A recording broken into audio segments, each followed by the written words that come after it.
Hi, I'm Haley Garcia, founder of the Garcia Real Estate Group. And I'm Christina Harity with the Garcia Real Estate Group. And today we're going to talk about the elephant in the room. By now, we've all heard about the NAR settlement. And Haley, in your opinion, how will this affect the real estate industry? But most importantly, how will this affect our clients? Well, it is definitely the elephant in the room because everyone is talking about it. And I think some feel that this is going to shut down the industry. In my opinion, that is not what's going to happen. However, I do think there's going to be a cleaning up of the way the real estate industry has been doing business, which is a great thing when it comes to our clients. It's going to become ever more important for our consumers to have really strong and industry experienced agents represent them, whether they're buying or selling. What does the NAR settlement mean if you're a buyer? That's a great question also. So I have always been an advocate of buyer representation agreements. That is the agreement between the buyer client and the agent representing them. While it has never been mandatory, what the NAR settlement is doing now, which is a great thing, is making that agreement mandatory prior to the buyer starting their home search with any agent that is a MLS participant.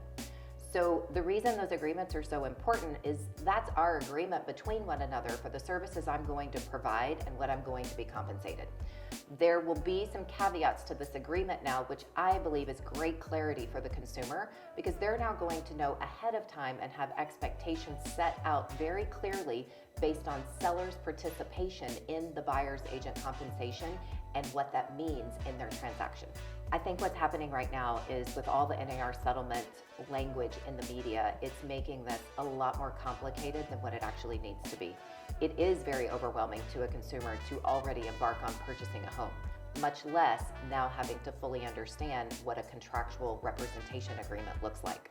So I think the need for strong, educated agents to explain to the consumer the ins and outs of a buyer's representation agreement has become ever more critical. Big question. How will this NAR settlement change the real estate industry? You know, I actually think it's going to change the industry in a lot of really positive ways. The first being it's going to create a higher barrier of entry for agents to become agents, which we've needed for many, many years.